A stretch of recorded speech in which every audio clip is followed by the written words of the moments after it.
Şeirlə qalarğı olan səfər.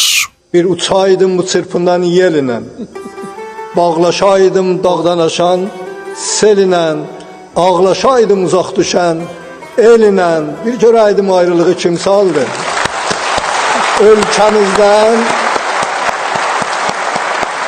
Ölkəmizdən kim qırıldı, kim qaldı? Əsrlər boyu bir məkanda yaşamışıq, bir dövlət çərçivəsində yaşamışıq. Yəni, qohumluq əlaqələri də çox genişdir. Sərhəd qonşuluq deməkdir, evlərin qonşuluğu kimi. İki xalqın keçmişindən bəhs edən bu şeirin diplomatik görüşdə səslənməsi daha çox diqqət çəkdi. Münasibətim çox müsbətdir və Pezeşkan təkcə indi yox, hələ Səhiyyə Naziri olanda Azərbaycan şeirləri oxuyurdu. Ona mənim böyük hörmətim var. Ümumiyyətlə, ilk fəaliyyətindən onun tutduğu mövqe mənim çox xoşuma gəlir. Heydər Babaya salamın özdə seçərək məhz həmin bəndlərini, elə bəndlərini dedi ki, dünyaya da mesaj verdi. Öz səmimiyyətinə, öz içindən gələn səsə uyğun olaraq bu şeiri dedi. Şəxsən mənim tüklərim qabardı. Bu səfər sübut etdi ki, bəzən bir şeir rəsmi danışıqlardan daha təsirli olur. Bu yadda qalan an iki ölkə arasında yeni bir fəslin başlanğıcı olacaqmı?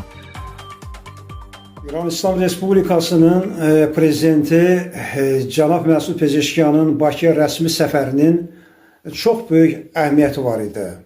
Əhəmiyyəti ondan ibarət idi ki, bu Azərbaycan və İran arasında yaranan bu soyuqluq, gərginlik mən deyə bilərəm ki, artıq arxa planda qaldı. Yəni bu soyuqluq, mən həmişə deyərdim ki, bu soyuqluq da həmişə bir müvəqqəti bir xarakter daşıyır.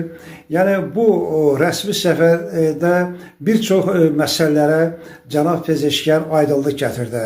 Mənim isə ən çox bəyəndiyim bir məsələ oldu ki, cənab Pezeşkan təkcə mənim deyil, bütün Azərbaycan xalqının bu ürəyincə oldu. Cənab Məsud Pezeşkan bizim ölməz şairimiz Məhəmməd Hüseyn Şəhriyarın Heydər Babaya salam poemasından bir parçanı ifadə edib və bununla bir daha sübut etdi ki, Azərbaycan xalqı qədim mədəniyyətə malik bir xalqdır. Diplomatik görüşdə şeir oxumaq sadə hisslərin ifadəsi deyil. Bu xalq diplomatiyasıdır. Bu bizi gələcəyə aparan bir yol, Araz üzərində salınan bir körpüdür.